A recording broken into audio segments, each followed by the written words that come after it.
You understand what I'm trying to do? And because they see how close I am to succeeding, where a lot of other so-called black leaders failed, there's a concentrated effort to stop them. They'll do anything to stop us, especially now. Because where is our opposition? In other words, like it says, who can stand against us now? Who can? We went to a battle with demons in Putnam County. We warred against these devils, am I right? They did everything in their power to take this land and make sure that what's happening right now does not go on. They tried every trick in the book. They ain't finished.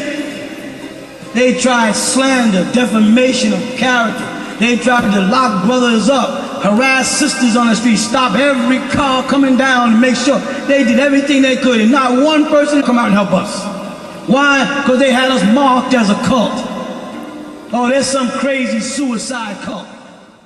Reverend Dr. Malachi Z. York, author and scholar of over 408 books and lecturer on various subjects, teacher of religion and culture in ancient civilizations of over 40 years. Raising the consciousness of his people, Dr. York's progressive solution for Nubians in America led to the success of living for and by each other through their culture and way of life. 3 major communities were born, developed from Brooklyn, New York, the Catskills Mountain, New York, and Eatonton, Georgia, thus the presence of Nuwaubians. With 476 acres of undeveloped land owned by the tribe, Nuwaubians stood in the way of a 20-year municipal plan of the Eatonton officials.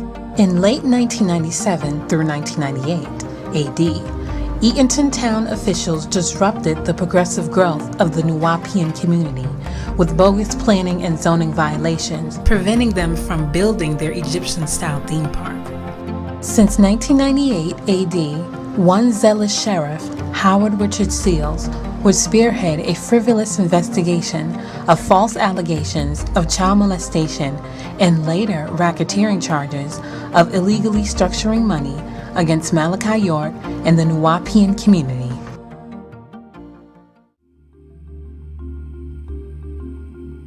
Malachi York's interest lies in uplifting Nubian people in the Western Hemisphere.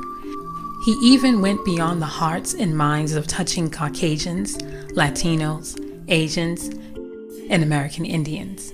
His charitable works extend to youth sponsorships and generous donations, civil rights supported issues and concerns, and under the Al-Mahdi Shrine Temple, his humanitarian efforts led to community services and hospital visits to the sick and needy all throughout the state of Georgia. York's mission consists of bringing all religions together under one roof.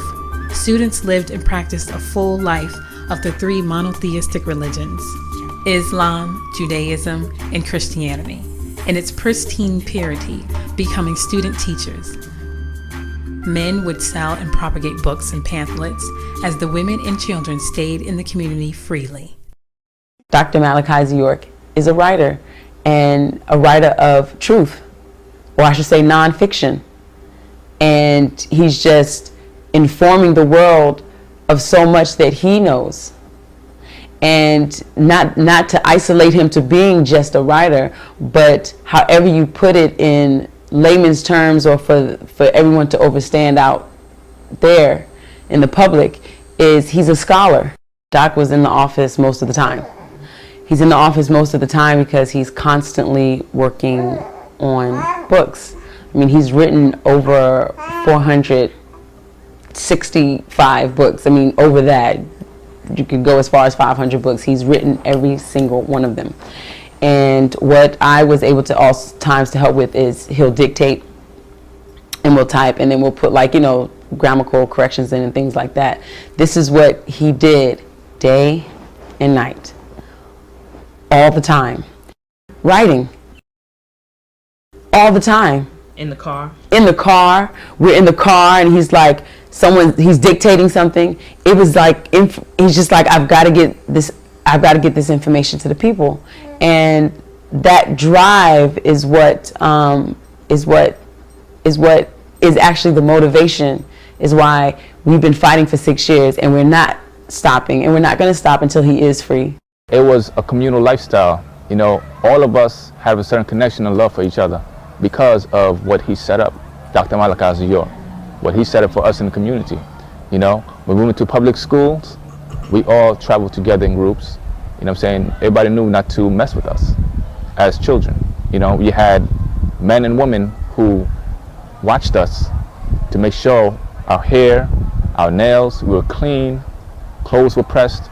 You know what I'm saying? Make sure we ate right. Dr. York is is a giving person, because if you look at his record, what he did, it was always for the children, and that was our main goal out there, was about the children. That's why we really worked the way we did and tried to build the way we did, because everything was about the children. Malachi's vision is to raise the conscious level of Nubians worldwide. To achieve this, he always stayed firm in educating the youth through proper language and culture.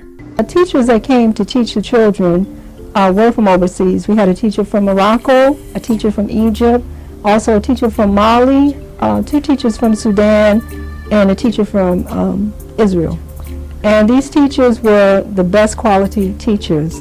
While the children learned on the weekends, the older children went to public school during the week. After they finished public school, they had to go and learn different languages, cultures. He always taught us to do right by ourselves, to do right by others, to be respectful. You know, he taught us the importance of exercising, the importance of language, you know, the importance of education, you know, the importance of growing up and having an interest instead of a want, always wanting something in life, to have an interest, to grow up, you know what I'm saying, and be productive as a person. The atmosphere was beautiful, you know, with the children and just running, you know, and the thing about the land is people will come on the land with their children, and like most places, you know, places you go to, if you go in a building or something, you know, the mother's holding their kids and everything, but on the land, it's like, you know, they just let them go. You know, mothers go one way, the kids go the other way. But the atmosphere was like we watched each other. So everybody felt safe. Children were safe, and it just land for them just to run, you know, and just, you know, to be themselves, you know. He had a loving interaction with any of the children. He was very involved with what we did with the children. Like when they got good grades, he'd want to see their report cards, and everybody would get to go to Captain D's and get a treat. That's the kind of things that he would do for them, and just different surprises and parties and events. He's the kind of person who wouldn't just look out for one person, he'd look out for everybody. If we had holes in our shoes, or we needed socks, or, you know, whatever the case may be, you know what I'm saying, he'll help out. You know, what size shoe you wear? Like, he did that to me one time. What size shoe you wear? I'm like, 9. No, I'm sorry, I wore 8 at the time. He said, okay, I got something for you tomorrow. Next you know, you have a brand new pair of sneakers or shoes. You know what I'm saying? That's the kind of person he is. When we had our holidays, like Children's Day, or you know, what they call Halloween, we call it Prophets and Angels Day. You know what I'm saying? He made sure that everybody enjoyed themselves. His character, it was like a father. Every time he'd come into the office, he brings so much positive energy. When you're working with him, you feel like you can do anything. And he pushes you way beyond whatever your concept of what you do, what you can do, and you can do amazing things. Dr. Malachi Z York can't be in there no more. You know, it's been far too long, and it's not fair for the dedication that he's done, that he has given to everyone. No man that I know of has given that much of his life, you know what I'm saying, for a group of people, anywhere. Not in my lifetime, not in this day and time, you know what I'm saying? They was taking out leaders back in the 60s before I was born. He's devoted all his life. And this is how they always put us down. You know, they always attack anything they can, you know.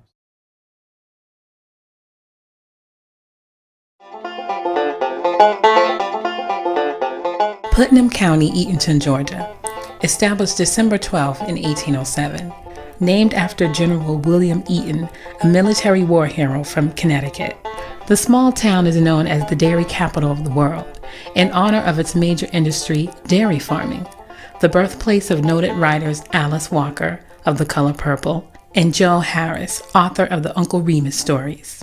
This is their story, a people returning to their ancestral land, a small town sheriff, along with city officials and the federal government's concentrated effort to frame an innocent man and the character assassination of a people out of fear and cultural differences, a case left with a paper trail of loopholes. One may say the greatest conspiracy never told of the wrongful conviction of Reverend Dr. Malachi Z. York. Told me last night, right, Rev? Is it possible, Rev, that God could have spoke to me last night and spoke to my heart, Rev? 97 was a beautiful year for the Nuwaubians. 1997, we had already owned the land, and for the last 4 years, because we purchased it originally in 92, 93, so it's about 4 or 5 years. We had already owned the land. There was a good amount of building that had already been done. Holy Tabernacle Ministries had already built the Black Temple. And that was the first year that we had our Zed ceremony, a very special ceremony for us that only occurs once every 30 years. I was the first to arrive. Me and Wally, we arrived in Putnam County in 93.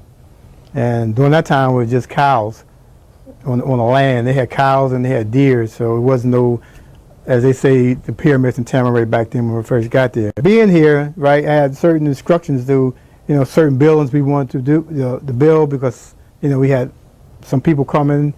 So I had to go down to Putnam County to put in, application for them, as far as trying to get a permit for the different buildings to build. And we encountered a lot of problems. At first it was okay, it's a house here, a house there. And then, they begin to realize, okay, it's more than one house, it's more than two houses.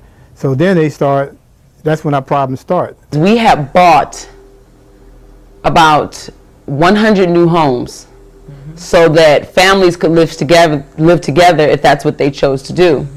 But we were not allowed to put the homes up because planning and zoning was not allowing it, and we were fighting for that.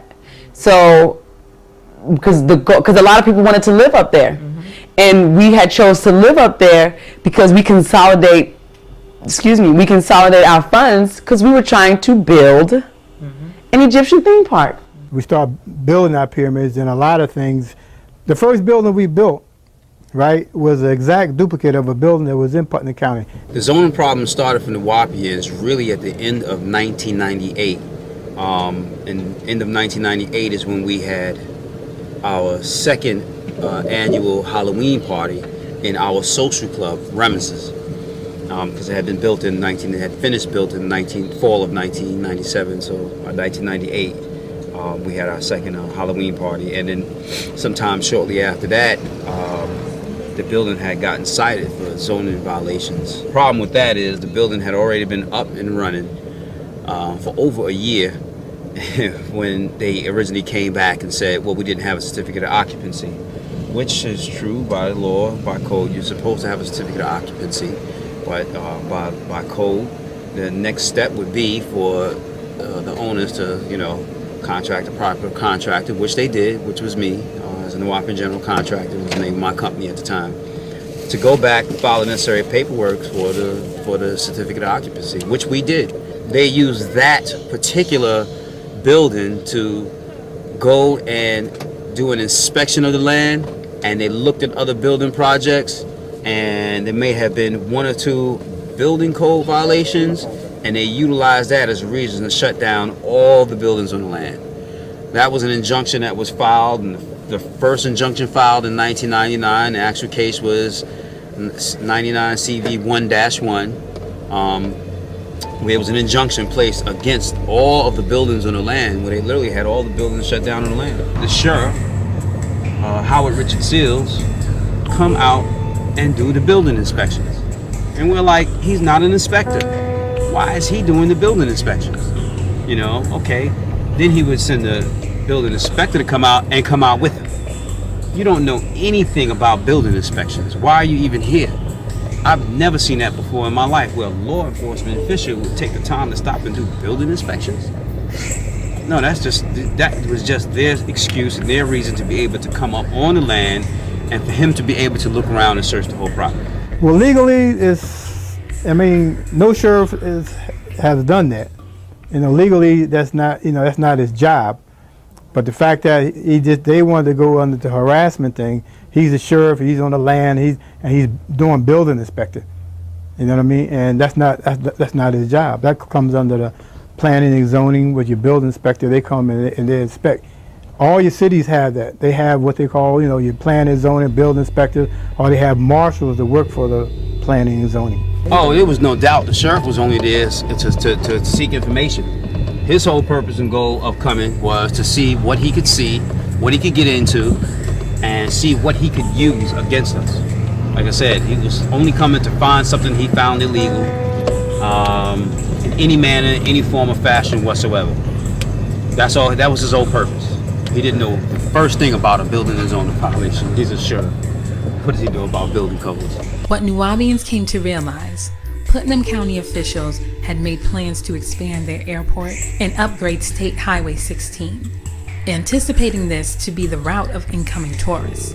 This same highway that connects to Highway 142 runs directly in front of the New Orleans property on 404 Shadydale Road, which means tourists, before reaching the city of Eatonton, would have to first pass Tamaray, Egypt of the West.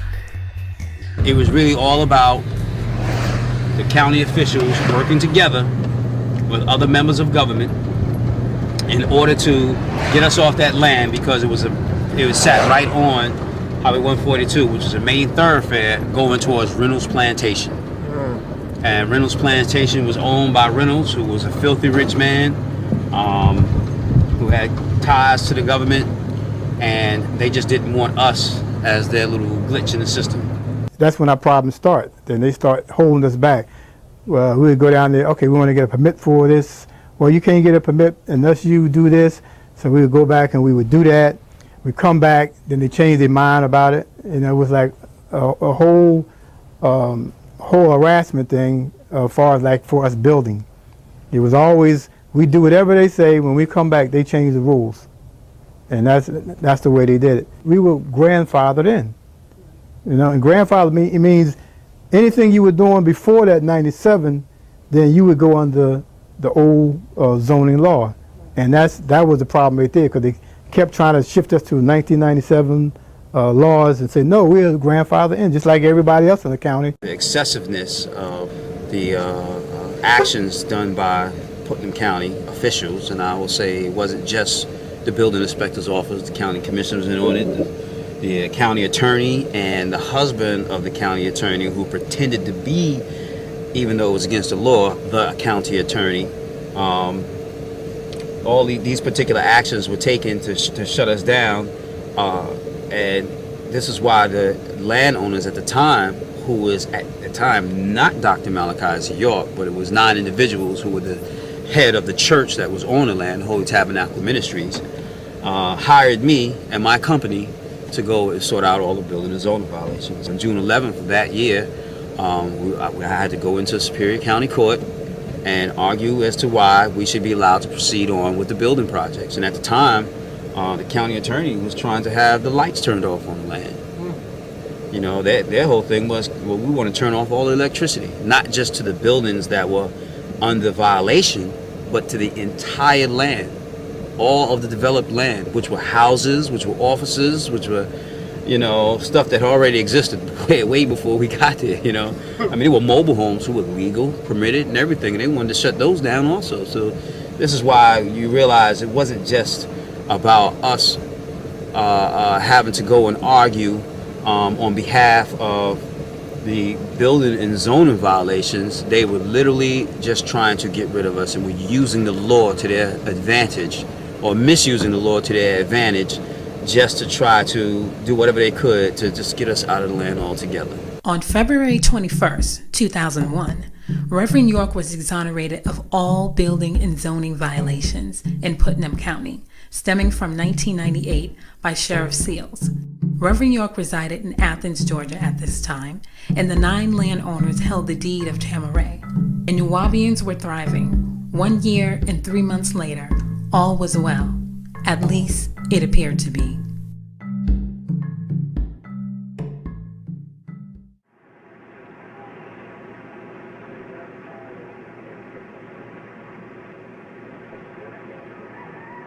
Russ, authorities came fully armed and prepared for any hostilities. They came with helicopters, several SWAT teams, and dozens upon dozens of police cars and armed officers. As you can see there, authorities are now going building by building, it would appear, serving these search warrants. Here's another load of cargo going out and some trailers that they have brought onto the property. This is a very large compound covering several acres. The highlight of the compound are these Egyptian pyramids that sit at the center. We've seen authorities going in and out of those two pyramids as well. Some of the Nuwaubian Nation remain on the grounds. Authorities, SWAT teams and officers are sitting next to them as they sit on the ground over here near the shade. They have sat there for the whole hour and a half that we have been on scene, being watched by those FBI agents you see at the top of your screen. Authorities have also, in the last half hour or so, lined this compound with squad cars. Local authorities are also on the scene. As we pan out here, every few feet, there is what appears to us to be Putnam County Sheriff's officers with squad cars just lining the area. Highway 142 is shut down. They have brought in lights. The authority, the FBI, has to flood this compound with lights, as it appears they're going to be serving these warrants for quite some time. I remember walking this morning. I was walking vigorously. I remember seeing the sun shining on the pyramid and the statues, and it's just so beautiful. It's to be privileged to be there every day and to wake up in the morning hearing the Om chant and having such just a peaceful existence. Because I was a city dweller forever before I came. And to live somewhere just so peaceful and so tranquil, your mornings just started off easy. That day was supposed to be an exciting day to me. The reason why is because on the land, my occupation was an artist. You know, I helped decorate a lot of the monuments, painted them, did a lot of exterior sculpturing of ancient Egypt and different cultures. And we had a very large project, you know, that we were working on, which was Edfu Museum. It's a resurrection of an ancient temple, you know, in ancient Egypt. We were standing, getting some air, talking. We were talking about what we'd eaten that day, and you know how we had eaten the right thing, we eaten the right time, we were feeling good. And we looked down the driveway, and Dr. York had come in for the day to do work prior to this, and he had gone out to get a bite to eat. So he was gone, but we heard cars, so we were thinking he's back, but it was too fast for him to be back. The first thing I heard was helicopters. That's the very first thing I heard, you know. I thought nothing of it because, you know, a lot of time on the land, you have helicopters that swarm and get real low, you know, just to try to intimidate us because they got a problem with us. You know, you kind of get used to it. So when I heard this helicopter, I'm like, it's not a big deal. It's just helicopters, you know. Heard it again, but something changed. My cousins and them was running, screaming towards the house. We looked and it was like a strange vehicle coming down the driveway, usually where he would enter and exit from his carport. And it was like a weird, looked like maybe an electric van or some utility, something. We were like, what's going on?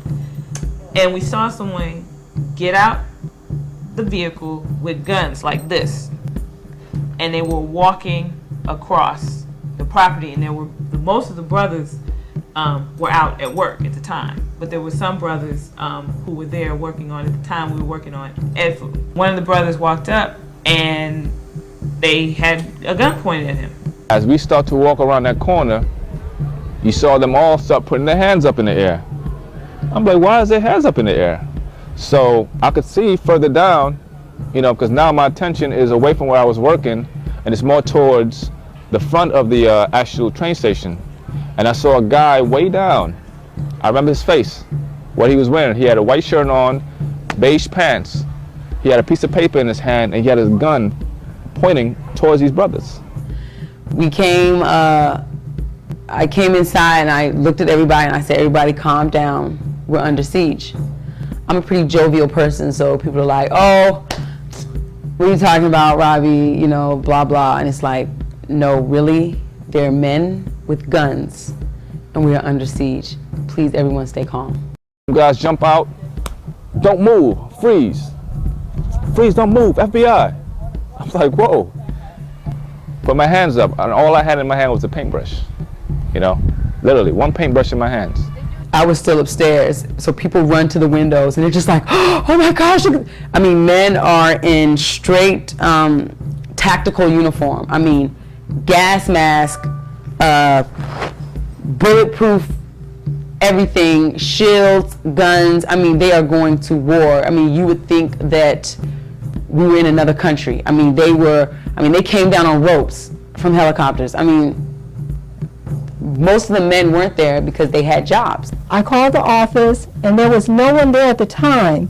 While we were on the phone, then there was a raid on the land, and I didn't know what was happening because she said, emergency, I have to go. And she quickly hung up the phone. I hadn't yet known what had happened that day, but people had started calling me because also at Dr. Malachi Z. York's house in Athens, Georgia, it was being raided at the same time. The no-knock warrant issued by the federal had the name Dwight D. York as the resident of 404 Shadydale Road at the New Wapian property. The question is raised, if Malachi York, who the courts refer to as Dwight, is a resident, then why was the feds also raiding his living residence since 1998 at 155 Mansfield Court in Athens, Georgia, an hour and a half away? So I looked out there and I seen all these men in black, police officers in black, and they were just running, trying to circle the house, right? So I said, all right. I said they're gonna bust in, to myself. So when I went to the front door, right, I opened it, and they were like getting ready to bust the door down. And when they saw me, they all stopped and looked, as surprise because they didn't get a chance to break the door down. So they came in, they just bum rushed me and threw me on the ground, handcuffed me and everything. You know what I mean? So, I told them, I said, look, I said it's a woman upstairs. She got 2 kids. Don't hurt them. That's all that's upstairs. Who's upstairs? I said it's a woman and 2 kids. So they run upstairs, and during that time, the sister, she heard the commotions, and she took her babies, and she hid in a closet. And when they came upstairs, they broke open the door, and they pointed the guns at her little 2-year-old child. And they pointed a gun at him, and made her get out. A sister called me, and she had said that she saw Dr. York get arrested, and she wanted to know, was that true? She said because they had banged out all the windows to the car and everyone was on the ground. And she wanted, to confirm that was him. She said, I see a black Navigator, and I don't know if that's him or not, but it looks like him. I have witnesses to it. It began in the Baldwin County Mall, shopping mall in open daylight, with them knocking out the windows of a car with the butts of their guns, dragging 3 females as well as myself out on the floor into the glass in the streets. You follow? Yeah. And they attempted to arrest us. Nothing on that arrest warrant, to my knowledge, ever referred to me as a dangerous person, never referred to me as an armed person or armed and extremely dangerous, which would have caused for such an overuse of force in the presence of a Sheriff Massey from Baldwin County who stood right there and watched all this abuse. I couldn't see because I was hit so fast. And hit to the ground so fast. It was keeping the guns poked at me from every direction. I wasn't allowed to look up, don't look up, don't look up, don't look up. But I did notice as I was being dragged out the car, I looked to my right, and I did see Sheriff Massey from Baldwin County standing there.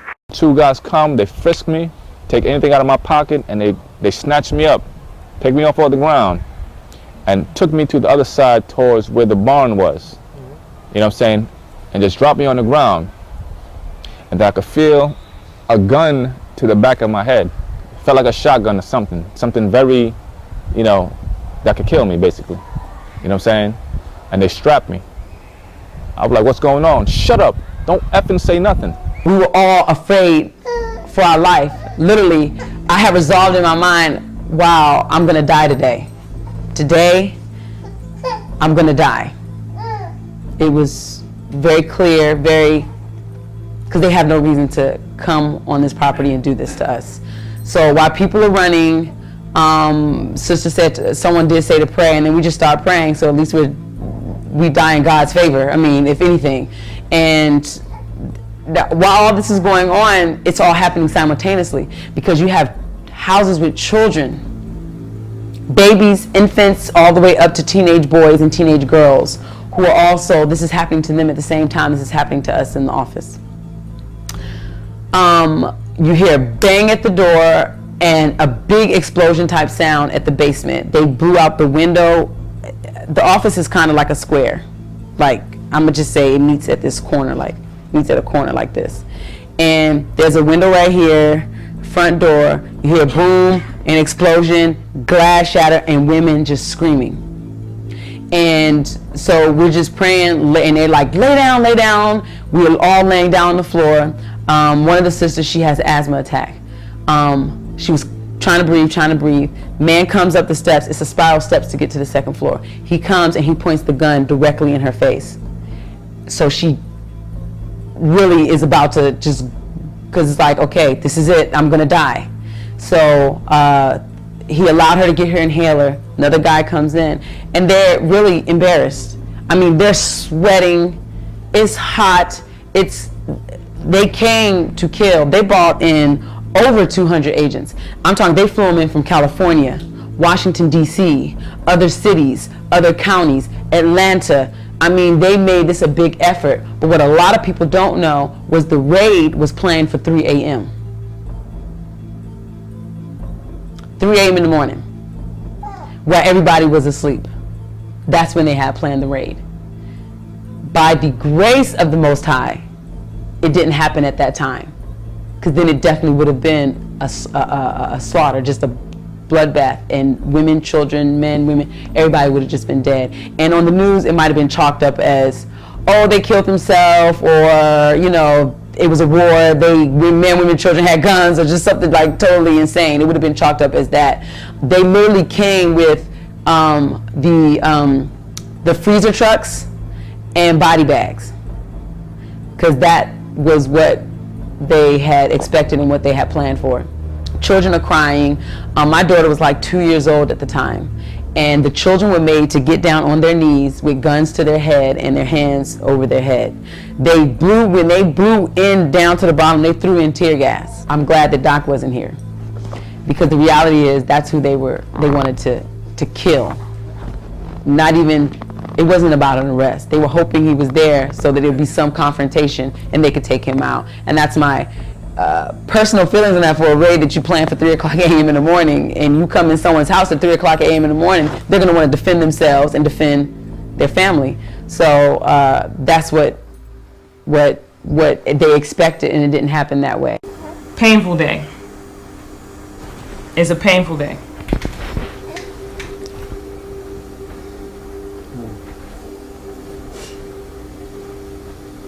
It's a miracle. It's a miracle and a blessing. Dr. York survived, and all of us, because that clearly was not the intent of the day.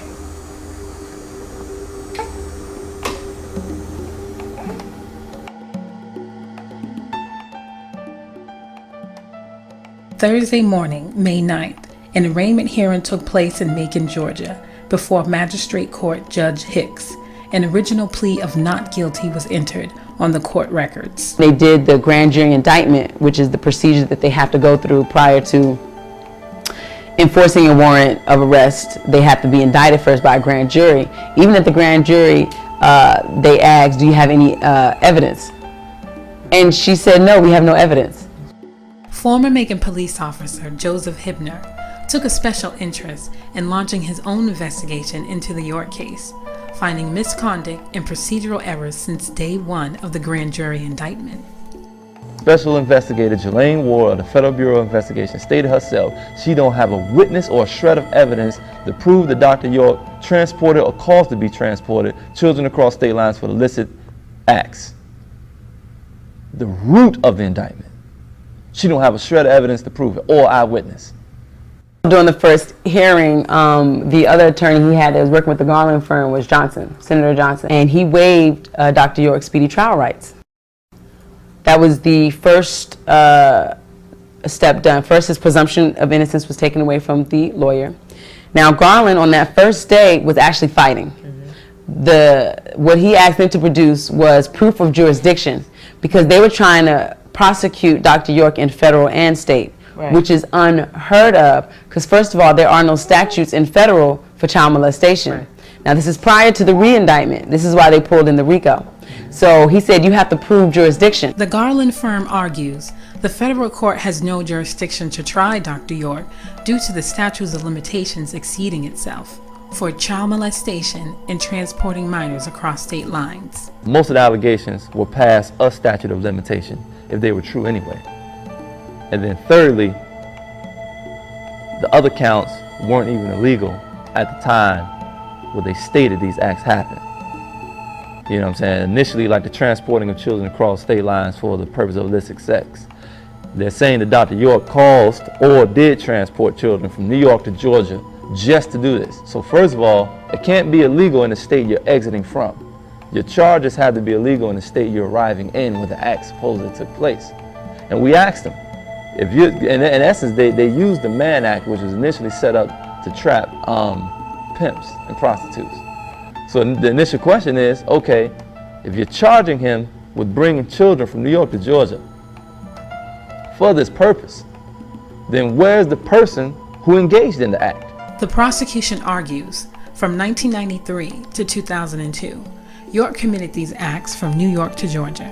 However, without a strong indictment, the U.S. Attorney Office quickly re-indicted York on federal racketeering charges under the RICO law as a criminal enterprise. They had the initial indictment, which was only 4 counts, which didn't involve racketeering, which didn't involve a whole bunch of the mess that later on they knew that initial indictment was going to fall on his face, so they came with a superseding indictment, what they called a superseding indictment. Superseding indictment allows you the ability to add on to your original indictment. This wasn't a superseding indictment. They re-indicted Dr. York because according to the initial indictment, they were charging him with things that wasn't even a crime at the time. Literally. During the illegal search and seizure of May 8th, amongst the media frenzy outside the Nuwaubian property, 5 children were taken into Sheriff Seal's custody without express or written consent of their parents, nor DFAC procedures were followed. They took the children and they put them in DFAC's custody.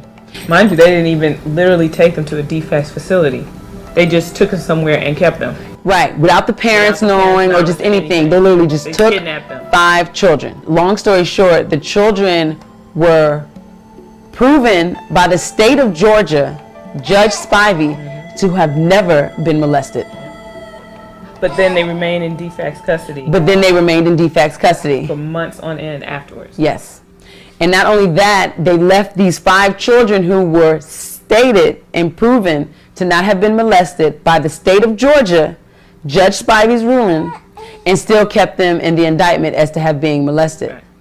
Not only that, they sealed the records Of the ruling of the children to not have been molested according to the state of Georgia. I went objectively straight at this thing and said, okay, if I was the initial responding officer to a call that child molestation is happening at 404 Shadydale Road, what would I have done?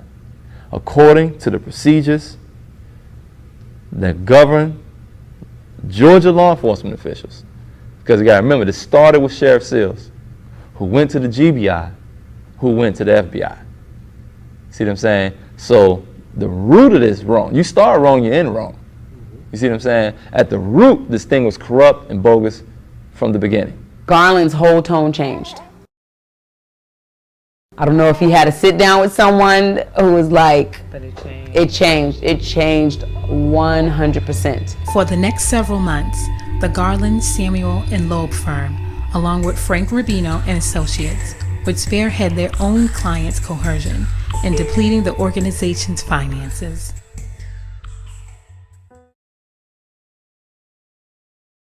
Lawyers are ignoring people and not responding. Garland and them never showed up there except once to visit when they want to talk about money. You found that? Yeah. Never to really go over the case. They sent some young kid up there called Charles who would come up there and talk about history and nothing about the case. You follow? And that's from Garland's firm. That was from the Garland and Loeb firm. I didn't want to work with the Garland firm, and I didn't trust them, and I knew they was working with Seals. Meanwhile, the judge the other day in court, Judge Ashley Royal, made a statement that he thinks the letters that I put in to start the proceedings proceedings for filing against this firm, the Garland Law Firm, for ineffective counsel, assistance to counsel.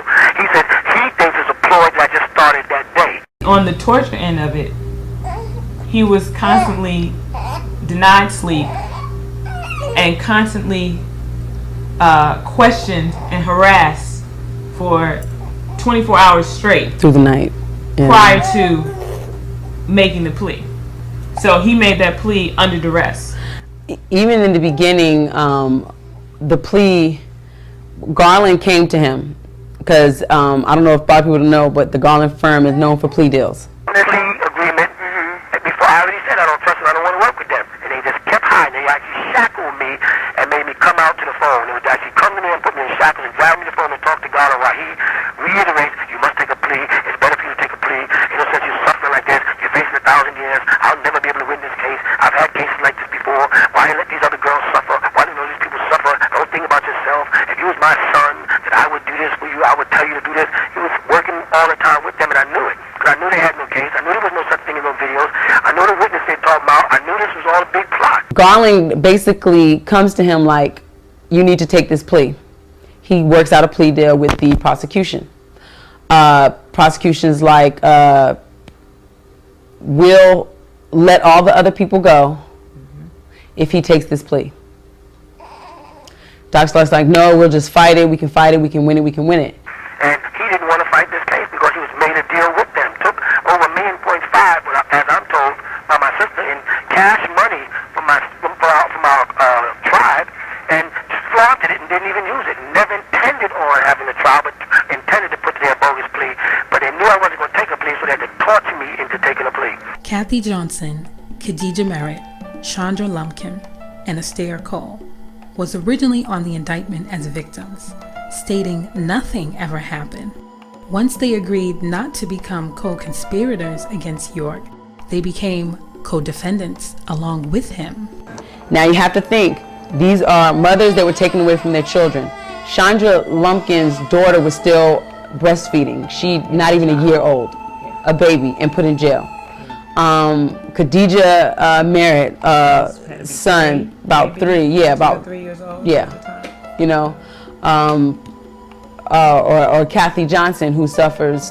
She has a hereditary illness where, you know, she needs medical help, not to be sitting in a jail cell. I was told that they were being treated the same way I'm treated. That means I was sleeping on a concrete floor with real poor bad food, wasn't getting my medication, watching rats and roach bugs and stuff, in the midst of very dangerous criminals. Know that Kathy suffering from MS, which is a very, very dangerous disease. I said, they're not giving me my medicine. Hers is brain deteriorating. She'll be crippled for life. They use that, not to mention starvation, sleep degradation, where they kept waking me up, no allowed to the telephone calls, interfere with my mail, you know, definitely a poor diet, a whole bunch of things, and just outright vulgar and physical abuse. The last straw was when Rochelle York came with the attorneys, and the attorney said, okay, look, final, this is the deal. They'll let everybody go. You'll be able to speak to your people one more time, and you have to tell them that everything that you've taught for 30 years was a lie. Take the deal. They kept battling that. This is why it took a week. It was like, no, forget it. Dr. York is just like, they're all in jail because somebody is angry at me. And so, what choice did he have? Their lives were pendulent upon him agreeing to a guilty plea. It was a setup. It was a setup from the door. So once the government didn't take the plea, they didn't take the plea because during the plea deal, which is in the transcripts, the judge involved himself in it, like gave an idea which would be a better amount of time to give Dr. York. And that's biasness. And that's when Lawson took himself off of the case, because he showed complete biasness by involving himself, giving his opinion on Dr. York.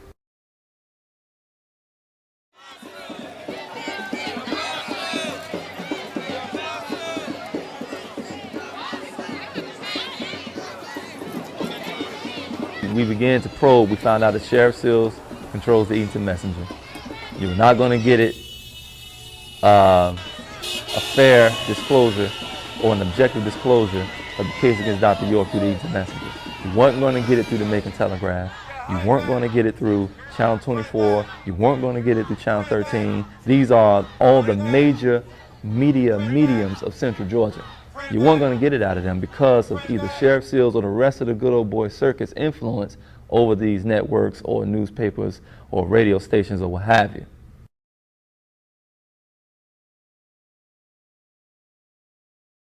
Adrian Patrick was eager to do it.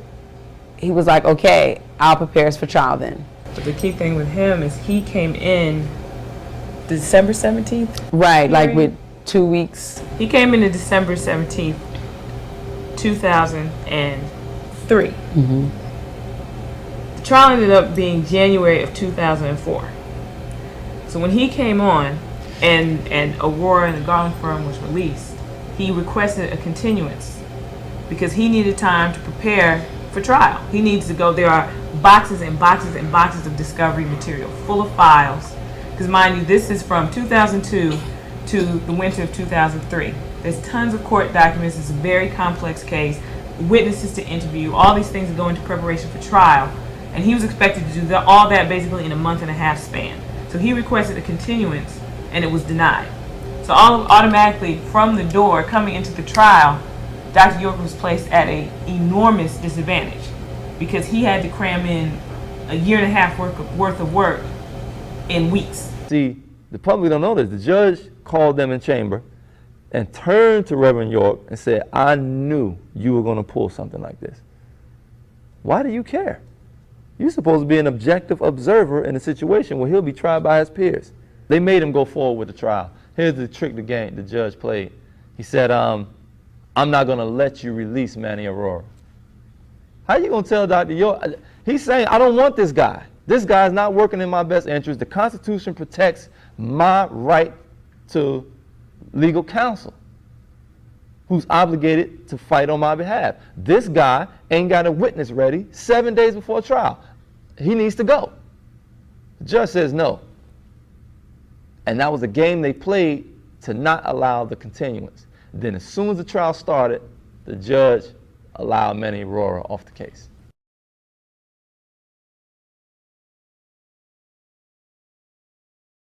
Witnesses who came forward to testify regarding the conspiracy involving Jake York, people who were on the trip to South Beach where the whole plot was formulated, people who lived in the house with Jake, who were a party to all these plans, weren't even allowed to testify because they knew if they testified, they're not even going to allow the conspiracy in because that's the key to the whole case. That blows the case wide open. That's something the media doesn't want anybody to know.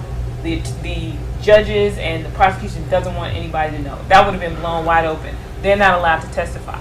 Jacob York was very upset at his father, and I know that's why he told the government that his father, was wrong and was molesting children so that he could obtain money from his father because he was out there doing illegal activities, illegal identification, birth certificates, or what have you. Also, he was a record producer, not a very good one because he's always having problems with his artists, but yet and still, he was upset with his father, which didn't make any sense. Unfortunately, his mother had passed, peace be with her, but he shouldn't have been mad at his father, Dr. Malachi Z York, because he had nothing to do with it. The testimonies of the alleged victims was ridiculous. The lack of evidence. 8 out of 13 alleged victims in the indictment testified that nothing happened to them. 6 of the 7 who were said to have been molested currently during the time of the arrest of Dr. York testified for Dr. York. 5 of them were proven by state agencies and judge order to have been completely not abused in no way, shape, or form, physically, mentally, sexually. They testified on behalf of Dr. York. The lead prosecution witness recanted her story. What more did the world need to see that this man has been completely railroaded? One of them is my sister, as a matter of fact. You know what I'm saying? Safat LaRoche. She made these accusations as well. You know what I'm saying? Against Dr. Malachi Z York. Not only did I testify against her accusation, but also her mother testified against her accusations. You know, and I spoke with her best friend at the time, who told me that she felt bad about saying these things. But later, you know, like I said, she's the type of person who is easily influenced. I mean, it was so bad when we're sitting and we were watching the trial was closed to the public. It was only in terms of sitting in the actual gallery of the court. You could only watch from closed circuit television. We sat up there and saw. So he had no support. Yeah, he had no support, and you see government witness after witness. These people couldn't even keep their story straight. I mean, they were clearly lying, clearly making up, can't remember the locations, dates, places. I mean, they couldn't even remember statements they had made to the FBI about this whole case. They were clearly lying. I mean, to sit there and watch it, that's why they wanted the courtroom closed. They don't want people to see the nonsense and the ridiculousness that they put up. It was a kangaroo court. The people were clearly lying. They couldn't keep things straight. I mean, it was really ridiculous to watch. Salha Eddington, who is my cousin, you know what I'm saying, was, after being abducted by defects, was taken into the custody of her father, you know, who also testified against Malachi York, who influenced her to testify against Malachi York, because before that she used to communicate with me a lot. She used to call me at my house, and she used to let me know what was going on in there and how they treated her. You know what I'm saying? And then one day, I got a call thinking it was her, and it was her father on the line, and he said, "You can't talk to her anymore." And that was the last time I spoke to her. At that time, the next time I saw her was in Brunswick, Georgia, when she testified against Malachi York. You know, so they got to her eventually. So this whole thing was plotted and coerced by people who were disgruntled, and they were tools used. So it's so many instances of where you saw the judicial bias from Judge Royal constantly blocking Attorney Patrick. Everything he puts up is denied, overruled. I mean, it was clearly, he's pointing out evidence that the prosecution needs to mention in the case. Why didn't you mention this? How can a judge sit there and coach the prosecution from the bench? And these are things that were happening throughout the trial that people don't know about, because subsequently the transcripts were sealed. So people couldn't even find out what actually happened. After the prosecution has maybe a week and a half of putting up witnesses, the judge rushes Attorney Patrick's witnesses, saying that they're repetitive and we don't have time, after it's been a week and a half of the prosecution witnesses. But now, oh no, we don't have time. Too many of your witnesses are repetitive. So he showed a clear biasness against Dr. York. But despite that, Attorney Patrick still put on witness after witness of people who could attest to Dr. York's character, who could attest that none of this happened. All these so-called alleged victims who got up there and said, this did not happen to me. We even had Issa Johnson, who's supposedly supposed to testify on behalf of the prosecution, get up there and say nothing happened. So all these people who are in the indictment are saying nothing happened. How are they getting guilty counts, getting guilty on counts pertaining to people who were there who said nothing happened? They said it didn't happen. So why are you getting a guilty verdict on people who said this didn't happen to me? I went to the trial and I seen it. They never produced any evidence. Don't believe me? Check it out. You will find out there isn't a shred of physical evidence against Dr. Malachi Z York to this day. Not a doctor's examination, not a picture of the act, not any videotapes of the act, not any DNA samples that were used or presented as evidence during trial. Nothing. Not even a testimony that he did it but destroyed the sheets every time or something. Nothing. Nothing.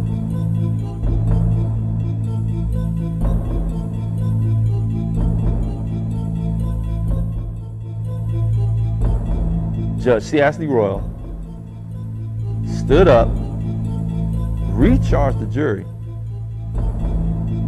and sent them back in to deliberate.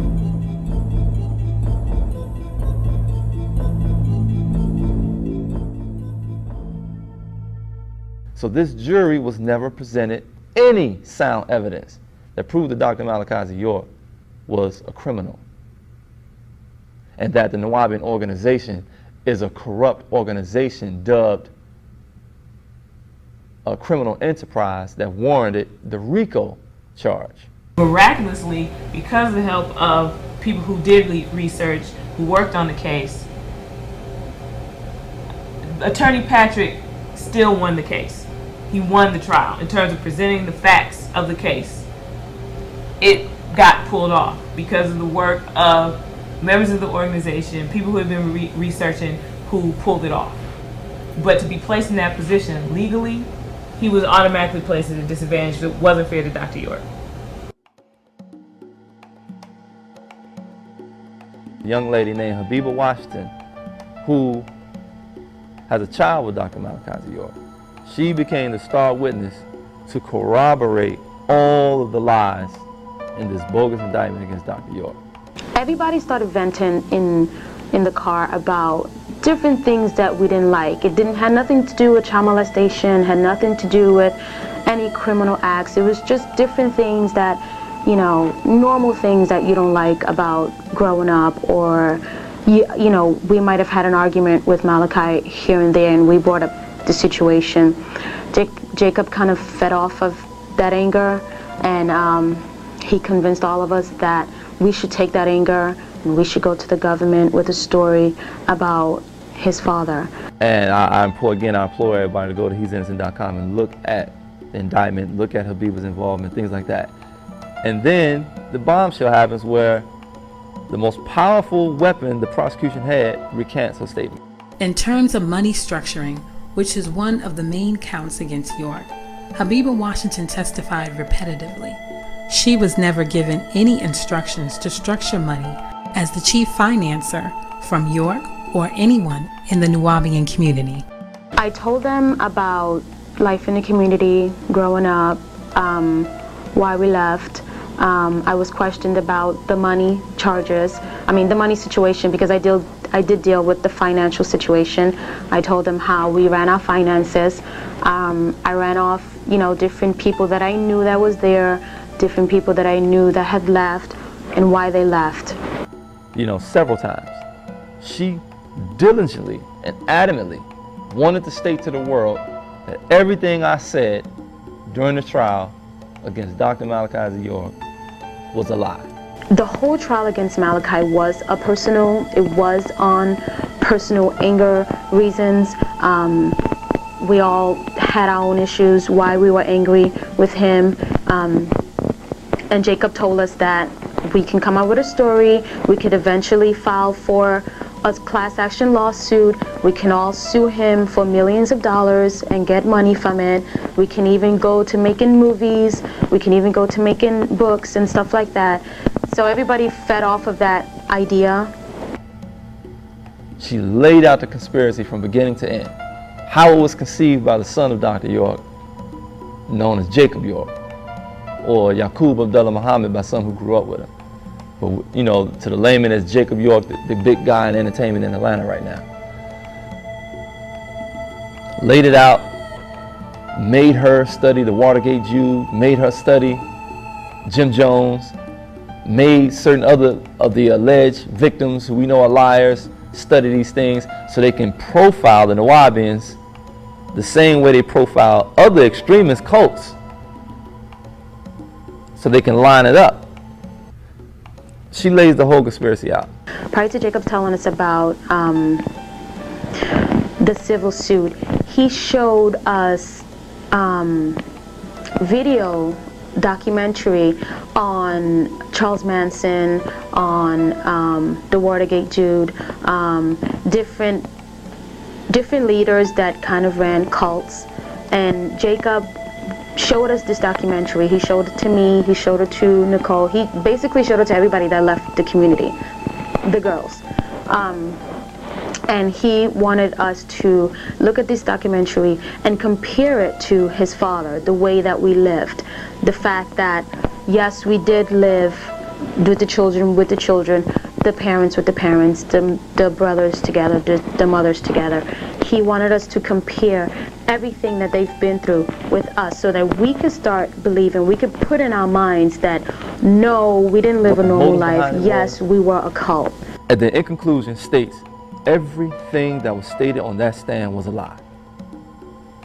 And if anybody knows how you recant in the proper fashion, as far as the attorney present, the affidavits, things like that, this young lady, she officially withdrew everything she said about Dr. York. She outlined other alleged victims' involvement. She outlined the original brainchild of this thing, which was Dr. York's son, Jacob York. A new trial hearing was held on August 13, 2004. The unimaginable took place. Defense counsel Jonathan Marks withdraws Abigail Washington's recantment and Reverend York's motion for a new trial, along with a motion of judgment for acquittal filed by Adrian Patrick. Abigail is threatened by Marks and FBI agents to recant her recantment, as she is called to testify by defense counsel. York is amazed as she recants, crying on the stand. Reverend York files a motion to withdraw Jonathan Marks as an attorney due to ineffective assistance of counsel. The 476-acre property was sold for $1.1 million to a local Milledgeville developer, who later resold the property as stated by the Sheriff's Department for restitution that none of the alleged victims received. I would love and challenge Max Woods, Moultrie, Jelaine Ward, Stephanie Dacker, Sheriff Seals. You get on that end of the table, and I'll stand on this end of the table, and let's present our facts as to whether Dr. York is innocent or guilty. Pay-per-view. All proceeds go to the winner. Anything I've been through since then was worth the time I spent on the land and the time we're going to spend together again with Dr. York when the community comes back together. It's nothing like it in the world. For Nubian people, there is no place like Tamaray in the world. There's no organization like this in the world. Dr. Malachi Z York is innocent, and Dr. Malachi Z York needs to be freed now. That's what I have to say. You know, and for the world, and for those who's watching,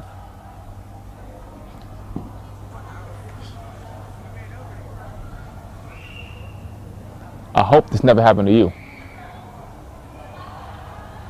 Because then you'll see. You know what I'm saying? You'll see how they do us. He's innocent. And I'll never stand for anything else except his innocence. Because I know better. That's what I have to say. In the face of adversity and scrutiny, Dr. Reverend Malachi Z York and the Nuwaubian community continues to carry on in the fight to proclaim his innocence. Many so-called experts believe that their way of life would dwindle, erasing its culture away as just some fad. However, the Nuwaubian community continues with public functions, fundraisers, and local community works. Reverend York is everything but a serial pedophile, which is still yet to be fairly contested in a court of law or public opinion. Disputing his character may be easy for some, but to dispute his efforts is inevitable. Raising the conscious level of people of color in the Western world and abroad to a new way of thinking is inevitable in a span of 40 years. Doing for self and kind, living for and by one another creates an inferiority complex amongst the majority rule in the Western world. The adversities against liberation may slow down the group, but it will never stop change, that which is constant in the name of freedom. In 1999, Malachi York denounced his American citizenship and became a full nationalized Liberian citizen, enjoying all its rights and benefits. Since his arrest in 2002, the United States government has ignored his request to return to Liberia.